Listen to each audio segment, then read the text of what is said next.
엄마, 장모님 허리 아프시대요. 제가 좀 다녀올게요. 이 말을 들을 때마다 저는 전화기를 든 손이 떨립니다. 그리고 혼잣말을 합니다. 나도 어제 계단에서 넘어졌는데, 하지만 그 말은 끝내 입 밖으로 나오지 못합니다. 안녕하세요. 저는 올해 66살, 아들 하나를 키운 평범한 엄마입니다. 아니, 평범했던 엄마입니다. 3년 전 아들이 결혼하기 전까지는요. 오늘 이야기가 여러분의 마음에 조금이라도 닿는다면 구독과 좋아요 부탁드립니다. 여러분의 작은 응원이 이 이야기를 더 많은 분들께 전할 수 있는 힘이 됩니다. 제 아들, 준호는 33세 결혼했습니다. 늦은 나이라 저는 정말 기뻤습니다. 며느리도 착하고 예쁜 아이였어요.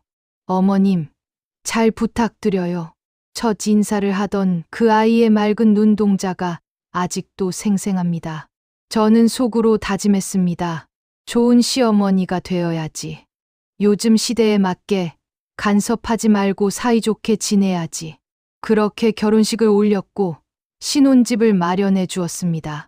저희 부부가 평생 모은 돈 중 절반을 보태서요. 괜찮았습니다. 우리 아들 잘 사는 거 보는 게 제일 큰 기쁨이니까요. 하지만 변화는 신혼여행에서 돌아온 직후부터 시작됐습니다. 엄마, 이번 주말은 처가 쪽 모임이 있어서. 엄마, 다음 주는 장인어른 생신이라. 엄마, 이번 명절엔 처가에 먼저 가야 할 것 같아. 처음엔 그려려니 했습니다. 새댁이니까 처가 식구들이랑 친해지려고 애쓰는 거겠거니. 곧 괜찮아지겠지. 하지만 6개월이 지나고 1년이 지나도, 아니, 이제 3년이 다 되어가는데도 상황은 나아지지 않았습니다. 아니, 더 심해졌습니다. 작년 추석이었습니다. 명절 일주일 전 준호에게 전화를 걸었습니다. 준호야, 이번 추석엔. 엄마, 알아. 근데 이번엔 처가에 먼저 들렀다가 저녁 때 갈게. 제 말이 끝나기도 전이었습니다. 아, 그래.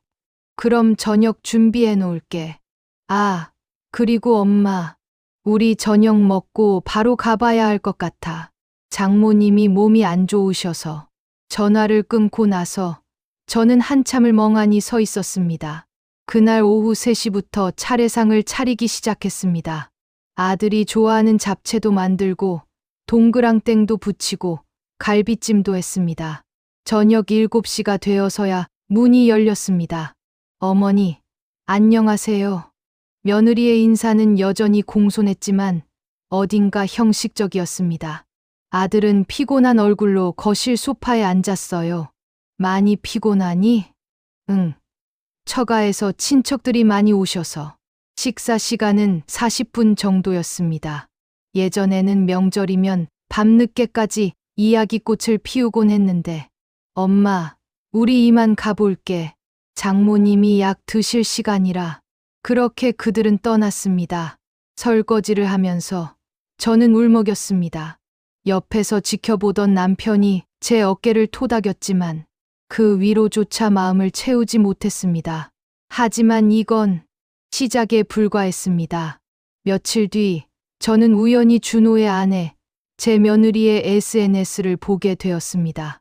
그리고 그곳에서 저는 믿을 수 없는 광경을 목격했습니다. 추석 당일 오전, 처가댁에서 찍은 사진들이 가득했습니다. 환하게 웃는 아들과 며느리, 그리고 처가 식구들. 그 중 한 장의 사진. 아들이 장모님 어깨를 감싸며 환하게 웃고 있는 그 사진을 저는 차마 끝까지 보지 못했습니다. 그날 이후 저는 조금씩 달라지기 시작했습니다.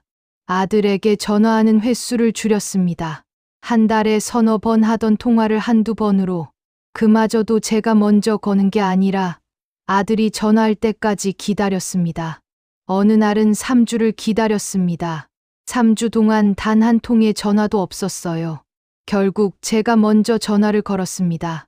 준호야. 엄마, 왜? 바쁜데. 그 말에 준비했던 말들이 다 목구멍으로 넘어갔습니다. 아, 아니야.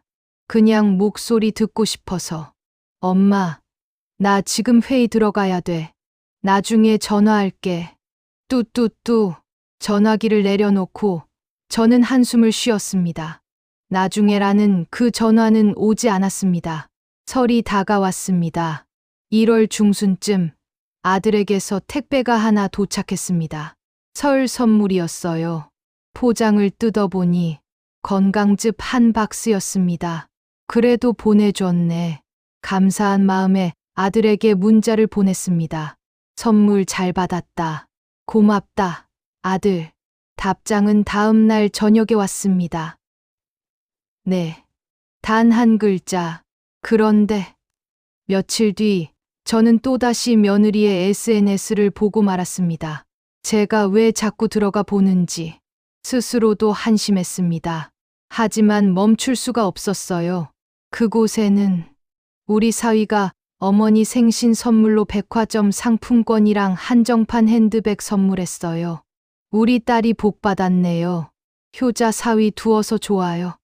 장모님의 자랑글이 올라와 있었습니다. 한정판 핸드백. 저는 멍하니 그 글을 읽고 또 읽었습니다. 그리고 제 옆에 놓인 건강즙 박스를 바라봤습니다. 가격을 찾아봤습니다. 3만 원짜리였습니다. 핸드백 가격도 찾아봤습니다. 200만 원이 넘었습니다.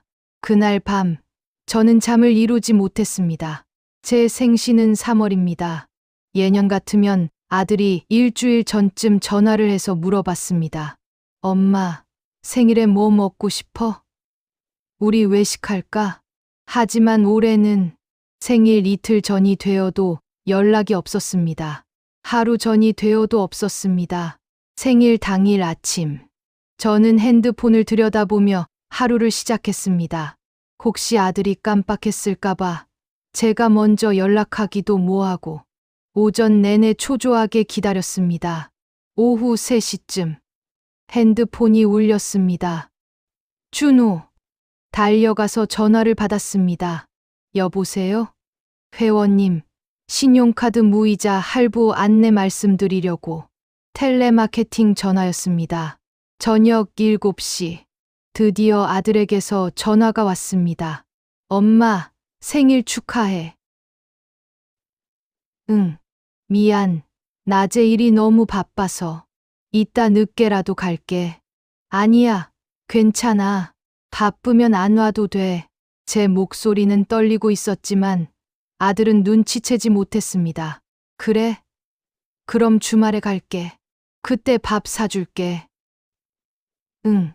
전화를 끊고 저는 남편과 둘이 미역국을 끓여 먹었습니다. 남편이 조용히 말했습니다. 당신 생일인데 미역국이라도 끓여줘서 미안하오. 괜찮아요.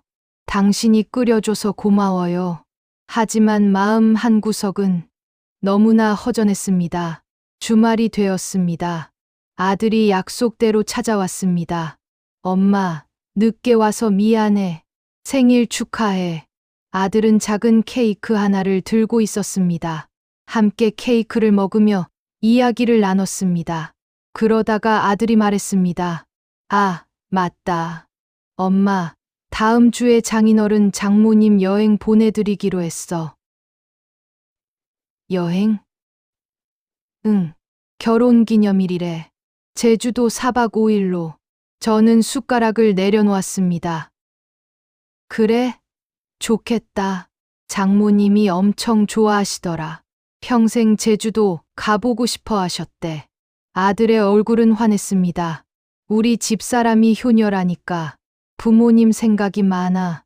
그 말을 들으며 저는 작년 제 결혼 기념일을 떠올렸습니다. 저희 부부 결혼 40주년이었습니다. 아들에게 슬쩍 말했었습니다. 준호야, 엄마 아빠 올해 결혼 40년이야. 오, 그래? 축하해. 엄마. 그게 끝이었습니다. 케이크 하나, 꽃 한 송이, 작은 선물 하나, 아무것도 없었습니다. 10분 클리프행어. 아들이 돌아간 뒤 저는 방 안에 혼자 앉아 있었습니다. 그리고 깨달았습니다. 아들은 이제 정말로 제 아들이 아니구나. 누군가의 남편이고 누군가의 사위일 뿐 더 이상 저를 엄마로 여기지 않는 것 같다고. 그런데 가장 무서운 건 제가 이 상황을 어떻게 해야 할지 전혀 모르겠다는 것이었습니다. 말을 해야 할까요? 아니면 계속 참아야 할까요? 그날 밤 저는 한 가지 결심을 했습니다. 하지만 그 결심이 상황을 더 악화시킬 줄은 그때는 몰랐습니다. 다음 주 수요일, 저는 아들에게 전화를 걸었습니다. 떨리는 손으로 번호를 눌렀어요. 엄마, 왜? 준호야. 엄마가 할 말이 있어. 응, 말해. 심호흡을 하고 입을 열었습니다. 엄마가 요즘 좀 서운해. 뭐가? 내가 결혼하고 나서부터 엄마한테 소홀한 것 같아서. 더 긴 침묵. 엄마, 갑자기 왜 그래? 나 바쁜데. 바쁘다는 건 알아. 근데 장인어른 장모님한테는 시간을 내잖니. 제 목소리가 떨렸습니다. 엄마, 그게 무슨 소리야. 나 친정이랑 처가랑 공평하게 하려고 엄청 노력하는데. 공평하게? 준호야, 명절 선물 건강즙 3만 원짜리 주면서 장모님한테는 200만 원짜리 핸드백 선물하는 게 공평한 거니? 저도 모르게 목소리가 커졌습니다. 엄마가 그걸 어떻게 알아? 아들의 목소리가 차갑게 식었습니다. 그게 중요한 게 아니잖니. 왜 그렇게 차이를 두는지 묻는 거지. 엄마, 그건 집사람이 고른 거야. 나는 몰랐어. 그럼 너는 체크도 안 한 거야? 엄마한테 주는 선물? 엄마, 아들의 목소리에 짜증이 묻어났습니다. 요즘 세상이 어떤 세상인데 아직도 그런 생각을 해? 시집 친정 차별하는 게 옛날 사고방식 아니야? 차별을 안 하라는 게 아니야. 똑같이 대해달라는 거지. 저는 소리쳤습니다. 평생 아들한테 소리 질러본 적이 없는데 엄마는 지금 내가 불효자라는 거야? 아니, 그런 게 아니라 그럼 뭔데? 내가 뭘 어떻게 하면 되는데? 아들도 소리를 질렀습니다. 나도 힘들어. 양쪽 부모님 다 챙기는 게 얼마나 힘든지 알아? 그런데 엄마까지 이러면 나는 어떡해? 저는 말문이 막혔습니다. 엄마, 나 진짜 바빠. 이따 전화할게. 뚜뚜뚜. 전화가 끊겼습니다. 그날 이후 아들에게서 전화가 오지 않았습니다. 일주일, 2주일, 한 달 반이 지난 어느 토요일, 초인종이 울렸습니다. 문을 열어보니 며느리가 서 있었습니다. 혼자였습니다. 어머님, 안녕하세요. 어서 와. 준호는? 오빠는 회사 일이 있어서. 거실로 들어온 며느리는 소파에 앉았습니다. 저도 마주 앉았습니다. 차 줄까? 괜찮아요. 어색한 침묵이 흘렀습니다. 며느리가 먼저 입을 열었습니다. 어머님, 지난번에 오빠랑 통화하신 거 알고 있어요. 응, 제가 사과드리러 왔어요. 제 불찰이에요. 고개를 숙인 며느리를 보며 저는 당황했습니다. 아니야, 내가 사과할 일은 아니에요. 제가 명절 선물 준비할 때 좀 더 신경 썼어야 했는데 며느리의 목소리는 떨리고 있었습니다. 근데 어머님, 며느리가 고개를 들었습니다. 그 눈에는 눈물이 맺혀 있었습니다. 저희 엄마는 아프세요. 허리 디스크에 당뇨도 있으시고. 그래서 제가 좀 더 신경 쓰려고 하는 거예요. 엄마가 아프니까 제가 챙겨드려야 하잖아요. 며느리는 눈물을 닦았습니다. 그리고 어머님은 건강하시잖아요. 아버님도 계시고 경제적으로도 안정적이시고. 그 말에 저는 가슴이 철렁 내려앉았습니다. 아, 그렇구나. 저는 건강합니다. 남편도 있습니다. 경제적으로도 큰 어려움이 없습니다. 그러니까 덜 중요한 존재인 거죠. 어머님, 오해하지 마세요. 저도 어머님 모시고 싶어요. 근데 일단은 제 엄마가 더 급하니까 며느리의 말이 계속되었지만 저는 더 이상 듣고 싶지 않았습니다. 알았어. 그만 가봐. 제 목소리는 차갑게 나왔습니다. 어머님, 괜찮아. 다 이해했으니까. 가봐. 며느리는 더 할 말이 있는 듯 했지만 결국 일어나 문을 나갔습니다.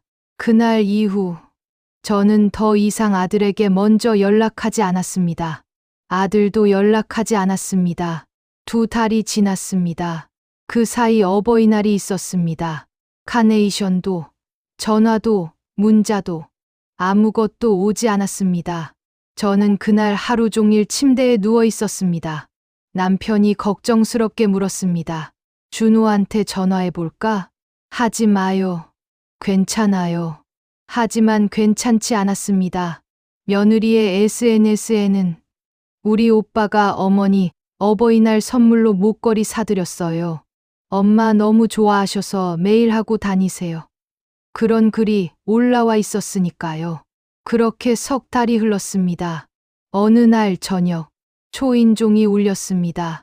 문을 열어보니 아들이 서 있었습니다. 혼자였습니다. 얼굴이 많이 야위어 있었어요. 들어와.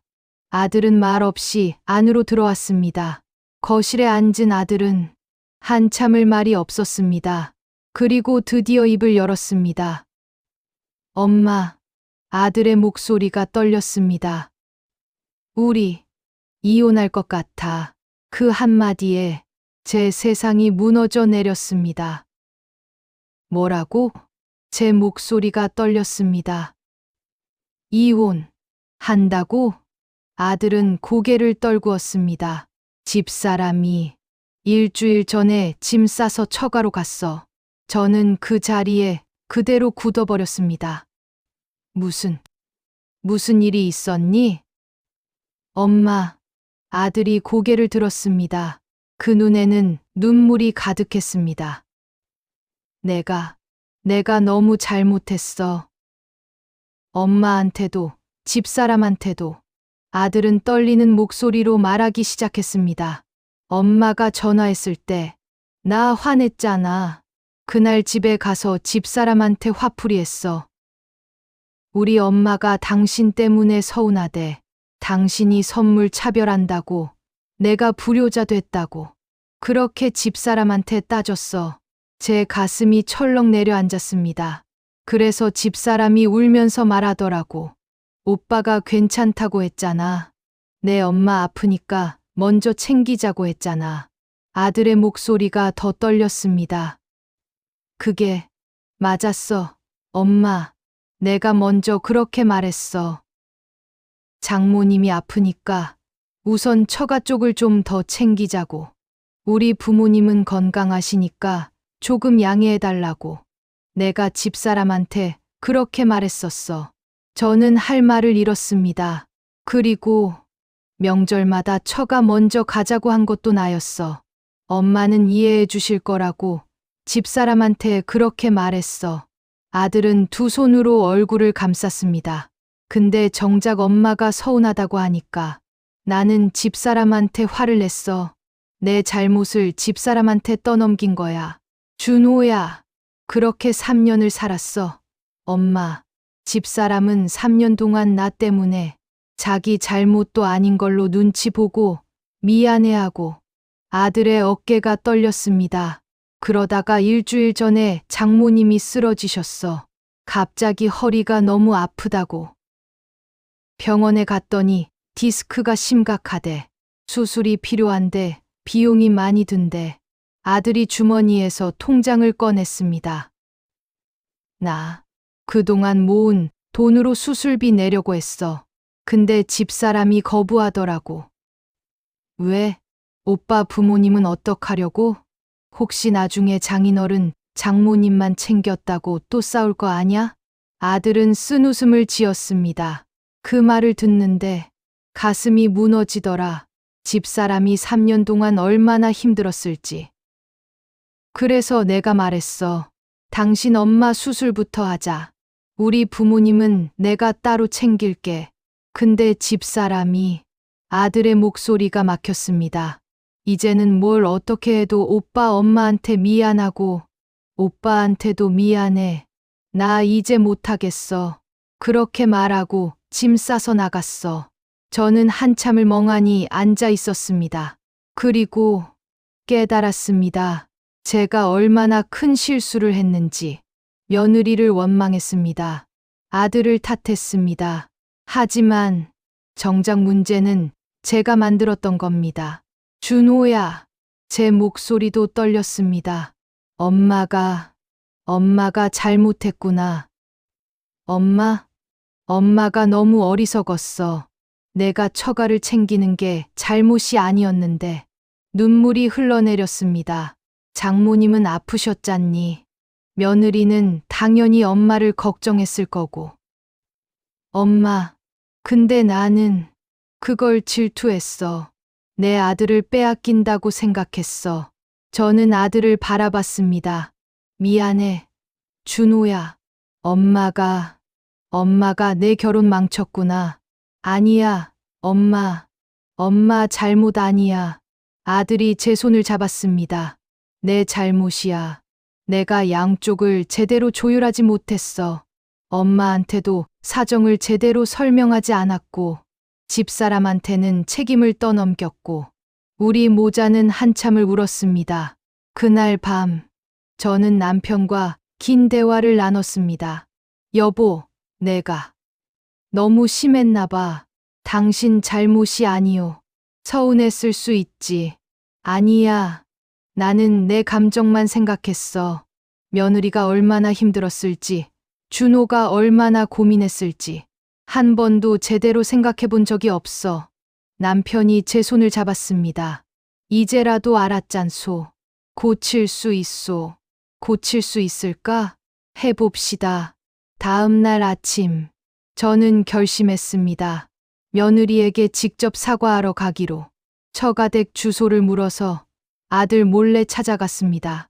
초인종을 눌렀습니다. 문이 열렸습니다. 며느리가 놀란 얼굴로 저를 바라봤습니다. 어머님, 미안해. 갑자기 찾아와서. 들어오세요. 며느리는 얼굴이 많이 상해 있었습니다. 거실로 안내를 받아 앉았습니다. 장모님이 침실에서 나오셨습니다. 허리를 굽히고 천천히 걸어오셨어요. 어머, 사돈 어르신이.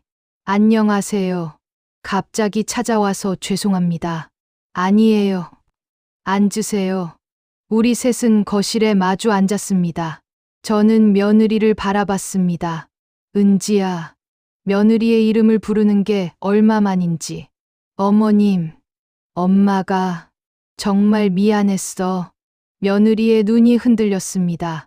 그동안 너무 힘들었지? 그 말에 며느리의 눈에서 눈물이 쏟아졌습니다. 어머님, 저는 아무 말 안 해도 돼. 다 엄마 잘못이야. 저도 눈물을 흘렸습니다. 엄마가 너무 어리석었어. 장모님이 아프셔서 얼마나 걱정됐을지. 내가 얼마나 마음 졸이며 양쪽을 신경 썼을지. 한 번도 제대로 이해하려 하지 않았어. 어머님, 준호한테 들었어. 준호가 먼저 처가를 우선하자고 했다고. 그런데 나는 다 내 탓으로 돌렸어. 며느리가 고개를 저었습니다. 아니에요. 저도 어머님 마음을 헤아리지 못했어요. 아니야, 은지야. 저는 며느리의 손을 잡았습니다. 너는 잘못한 게 없어. 내 엄마를 챙기는 건 당연한 거야. 딸로서 당연한 거고, 또 사람으로서 아픈 사람을 먼저 챙기는 게 맞는 거지. 옆에 앉아 계신 장모님도 눈물을 흘리셨습니다. 사돈댁, 죄송합니다. 제가 아파서 아이들한테 짐만 됐네요. 아니에요. 어른이 아프시면 자식들이 당연히 챙겨야죠. 저야말로 그걸 이해 못한 게 부끄럽습니다. 우리는 한참을 함께 울었습니다. 그날 오후, 저는 장모님과 깊은 대화를 나눴습니다. 장모님, 수술은 언제 하세요? 다음 주인데 비용이 만만치 않아서요. 제가 도와드리면 안 될까요? 네. 장모님과 며느리가 놀란 눈으로 저를 봤습니다. 우리 아이들 결혼시킬 때 양가에서 반반씩 냈잖아요. 이것도 반반하면 안 될까요? 사돈데 그게 무슨... 우리는 다 한 가족이잖아요. 저는 웃으며 말했습니다. 은지 엄마 수술 잘 되셔야 우리 며느리도 마음 편히 살 수 있을 것 아니에요. 그 말에 며느리가 제 품에 안겼습니다. 어머님, 감사합니다. 정말 감사합니다. 저도 며느리를 꼭 안았습니다. 그리고 생각했습니다. 이제부터가 진짜 시작이구나. 하지만 집으로 돌아온 저를 기다리고 있던 건 예상치 못한 또 다른 시련이었습니다.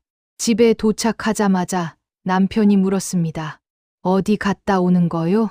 처가댁에 다녀왔어요. 뭐? 남편의 얼굴이 굳었습니다. 장모님 수술비, 우리가 절반 부담하기로 했어요.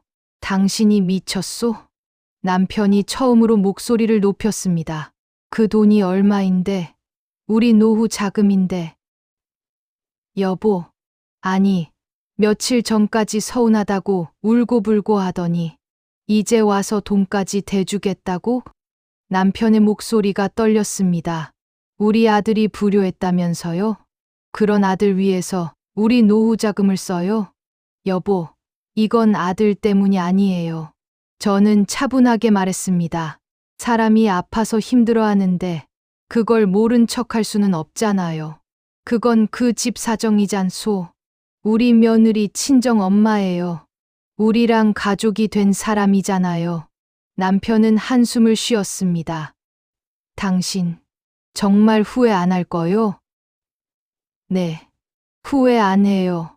그날 밤 남편은 말없이 등을 돌리고 잠들었습니다. 일주일 후 장모님 수술 날이었습니다. 저는 아침 일찍 병원으로 갔습니다. 수술실 앞에는 며느리와 처남 식구들이 있었습니다. 그리고 아들도 있었습니다. 엄마, 아들이 저를 보고 눈물을 글썽였습니다. 왜 왔어요? 안 와도 된다고 했잖아요. 가만히 있을 수가 없더라. 수술은 4시간 걸렸습니다.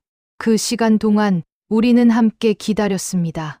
며느리는 제 옆에 앉아 내내 손을 꼭 잡고 있었습니다. 어머님, 정말 감사해요. 괜찮아. 잘 될 거야. 수술이 끝났습니다. 의사가 나와서 말했습니다. 수술 잘 됐습니다. 회복도 잘 되실 겁니다. 우리 모두 안도의 한숨을 쉬었습니다. 며느리가 제 손을 꼭 쥐며 말했습니다. 어머님, 정말 고맙습니다. 우리 장모님, 이제 아프지 말아야지. 장모님이 회복하시는 동안 저는 자주 병원에 찾아갔습니다. 며느리와 함께 간병하고 장모님과 이야기도 나눴습니다. 사돈댁, 정말 미안하고 고마워요. 아니에요. 이제 빨리 나으셔야죠. 우리 사위, 좋은 사람 만났어요. 저야말로 좋은 며느리 얻었어요. 우리는 웃으며 대화를 나눴습니다. 그리고 조금씩 달라지기 시작했습니다. 며느리가 먼저 연락을 했습니다. 어머님, 주말에 시간 되세요? 응. 왜? 같이 밥 먹어요. 저 요리 배웠거든요. 그렇게 주말마다 만나기 시작했습니다. 아들도 달라졌습니다. 엄마, 이번 주 수요일 저녁 비워도 아빠랑 엄마 모시고 외식하기로 했어. 그래? 무슨 일인데? 그냥 오래간만에 효도하고 싶어서. 그리고 한 달쯤 지났을까? 남편이 조용히 말했습니다. 당신, 잘했소. 네. 장모님 수술비 보탠 거 말이오. 남편이 제 손을 잡았습니다. 당신이 옳았소. 가족이 어려울 때 돕는 게 맞는 거였어. 여보, 요즘 준호 보니까 많이 달라졌더군. 며느리도 밝아졌고 남편이 미소를 지었습니다. 돈으로 살 수 없는 걸 산 것 같소. 저도 남편의 손을 꼭 잡았습니다. 그해 추석, 차례상을 차리는데 초인종이 울렸습니다. 문을 열어보니 아들과 며느리, 그리고 장인어른 장모님까지 함께 오셨습니다. 어머님, 아버님, 어서들 오세요. 올해는 양가 어른들 다 같이 명절 보내자고 했어요. 며느리가 환하게 웃었습니다. 괜찮으시죠? 그럼, 좋지. 그날 명절은 제 인생에서 가장 행복한 명절이었습니다. 양가 어른들이 한자리에 모여 함께 음식을 나누고 이야기를 나누고 사돈댁, 이 나물 정말 맛있네요. 이것도 드셔보세요. 우리 며느리가 만든 거예요. 아이고, 잘 만들었네. 역시 우리 딸. 웃음소리가 끊이지 않았습니다. 그날 밤, 설거지를 하는데 며느리가 다가왔습니다. 어머님, 제가 할게요. 아니야, 같이 하자. 함께 설거지를 하면서 며느리가 말했습니다. 어머님, 솔직히 말씀드려도 될까요?